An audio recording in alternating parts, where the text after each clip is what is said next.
आपने जम्मू की वैष्णो माता का नाम अवश्य सुना होगा। आज हम आपको मां वैष्णो देवी की वही पावन कथा सुनाने जा रहे हैं जो बरसों से जम्मू कश्मीर में सुनी और सुनाई जाती है। ये कथा सच्ची श्रद्धा, भक्ति और मां की महाशक्ति को दर्शाती है।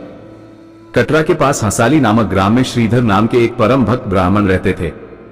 वे माता के अनन्य उपासक थे, किंतु उनके जीवन में एक बड़ा दुख था, उनके कोई संतान नहीं थी। इस कारण वे सदैव चिंतित और दुखी रहते थे। फिर भी उन्होंने कभी मां की भक्ति नहीं छोड़ी। एक बार नवरात्रि के पावन अवसर पर श्रीधर ने कन्या पूजन और भंडारे का आयोजन किया। उसी समय मां वैष्णो देवी स्वयं कन्या के रूप में वहां प्रकट हुई और अन्य कन्याओं के साथ पूजन में बैठ गईं। पूजन समाप्त होने के बाद सभी कन्याएं चली गईं, परंतु वह दिव्य कन्या वहीं रुक गईं। मां ने श्रीधर से कहा, सबको अपने घर भंडारे का निमंत्रण दे आओ। श्रीधर ने बिना किसी संदेह के माता की आज्ञा का पालन किया और आसपास के गांवों में जाकर सभी को भंडारे के लिए आमंत्रित किया। लौटते समय उन्होंने गोरखनाथ जी और उनके शिष्य भैरवनाथ को भी न्योता दे दिया। भंडारे के दिन श्रीधर की छोटी सी कुटिया में असंख्य लोग एकत्र हो गए। दिव्य कन्या एक अद्भुत पात्र से भोजन परोसने लगी, जिससे भोजन कभी समाप्त नहीं हुआ। सभी अतिथि ये देखकर आश्चर्यचकित थे।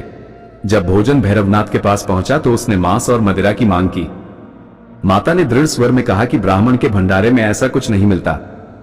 भैरवनाथ की नीयत ठीक नहीं थी। माता उसकी कुटिल भावना समझ गईं और पवन रूप धारण कर त्रिकूट पर्वत की ओर उड़ चली। भैरवनाथ उनका पीछा करने लगा। मार्ग में माता एक गुफा में जाकर 9 माह तक तपस्या में लीन रहीं। ये गुफा आज भी गर्भजून के नाम से प्रसिद्ध है। अंत में मां ने चंडी रूप धारण कर भैरवनाथ का वध किया। मृत्यु से पूर्व भैरवनाथ ने अपने अपराध को स्वीकार किया। तब माता ने उसे वरदान दिया कि जो भक्त उनके दर्शन के बाद भैरव के दर्शन करेगा, उसकी सभी मनोकामनाएं पूर्ण होंगी। आज भी लाखों श्रद्धालु मां वैष्णो देवी के दर्शन के लिए आते हैं और माता पिंडी रूप में भक्तों पर अपनी कृपा बनाए रखती हैं। जय माता दी।